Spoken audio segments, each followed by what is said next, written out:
Hello, I'm Kirsten Burke. If you haven't already downloaded my worksheets, print those off and then we can work along together.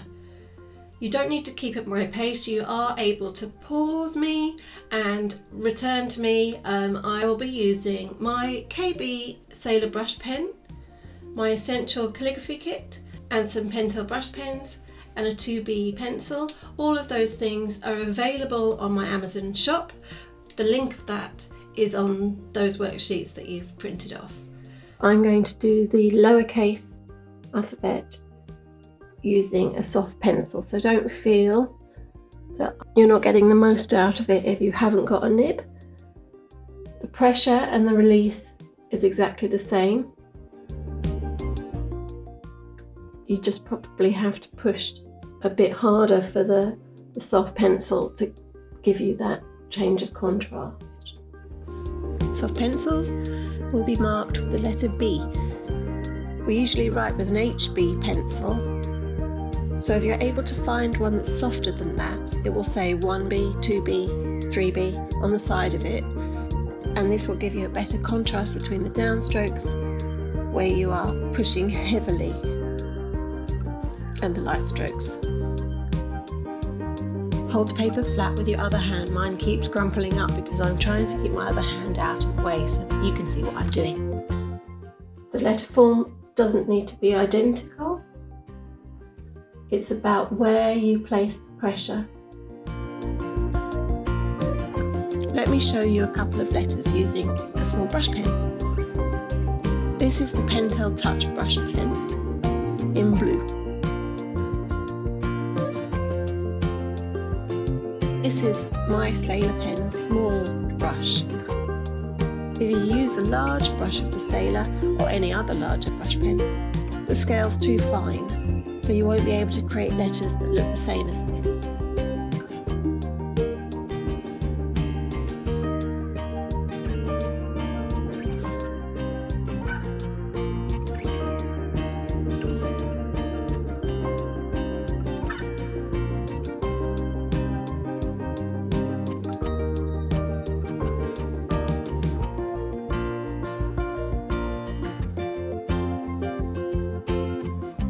As I return to the pencil, don't feel you need to swap around with me.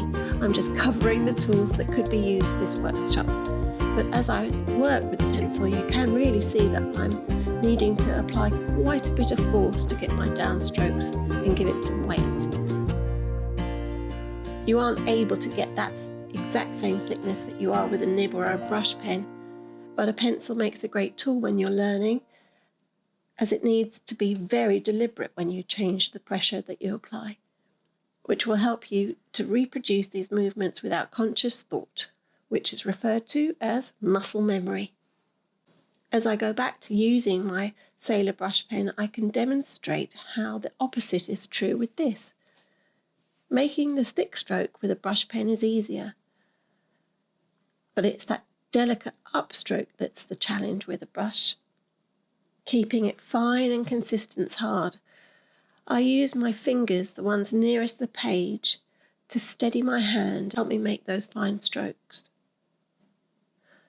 Just as with the nib, I make the change of pressure very gradually when I need to make a curved shape, using my fingers to help lift the pen to its tip and go back down smoothly. I'm careful about the release and increase of pressure so that the thick part is always to the side of the letters. It's never dropping down to the bottom.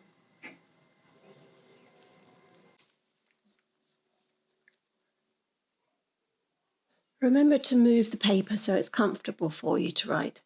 Slide it upwards as you get to the bottom. And keep thinking about that smooth sensation for the downstroke. You might find that a guard sheet or something under the pad of your hand is a good idea. It just means that you won't smudge your work, and it also protects the paper from any grease that might be rubbing from your hand onto the page, and that's a good thing to protect the page from, because then the ink won't adhere to the paper. Take a moment and look back at the quality of your stroke now compared to the beginning.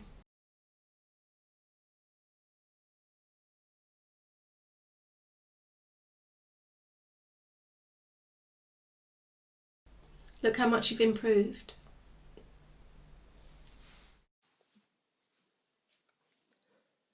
Letters into words. Get the position of the paper right. And keep saying it because it's so important. Everything depends on it. As you work over the grey, notice the arrow guides have gone. Think about the direction you need to go to make those different thicknesses of line. The two words on the first line are the same word, both written in capital letters. However, they're very slightly different.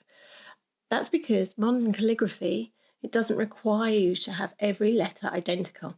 Instead, we can play with their shapes to suit our design.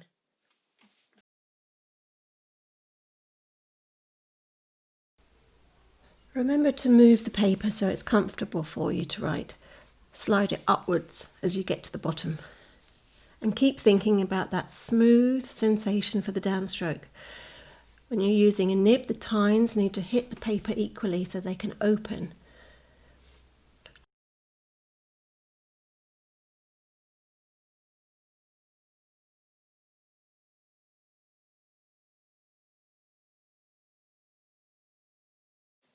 Once you've worked over the top of those two words, move to the next line and work over the top of the words there. Now we're mixing capital letters and lowercase within the word. This more playful way of working allows you to choose the shape that works for what you're doing.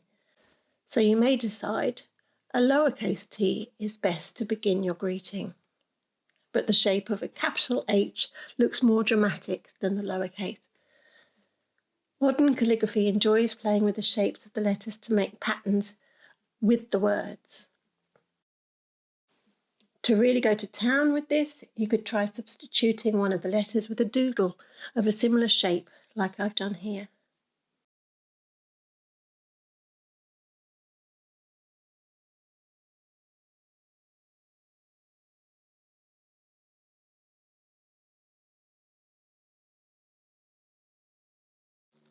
Make the doodle a similar enough shape to the letter it's replacing so that the word can still be read.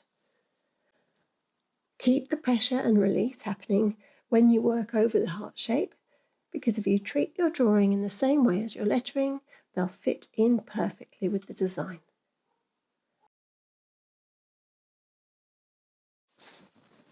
So let's turn to the next sheet, which is titled Designs.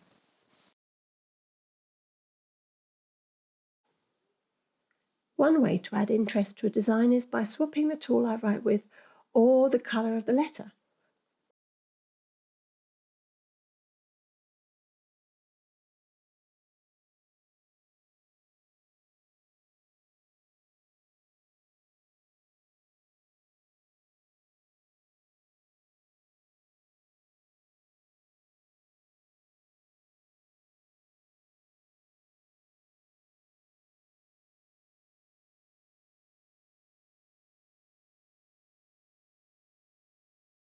I'm blending two colours. I've put both coloured inks near me, open, so I can easily dip into them. Beginning with the blue, I write. Once I stop flowing, rather than returning to get more blue, I go to the cerise ink and dip into that. There will be a tiny deposit which will change the colour slightly, so if that will annoy you, pour a little of each of these colours into smaller pots so your main ink isn't altered.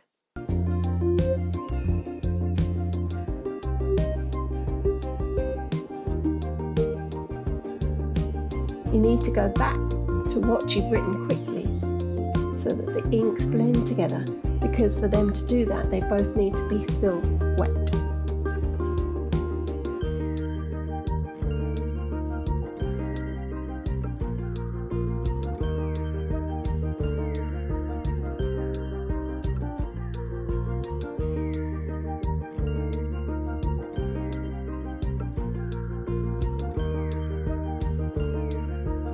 This is the last template I'm going to do. The final one is there for you to complete without me. I'd love to see your results, so please do share it on Instagram or Facebook. If you tag your version of these designs using hashtag Modern Calligraphy Club, I will definitely see them. I hope that taking this first step into calligraphy has inspired you to carry on and that you are now eager to take your skills further.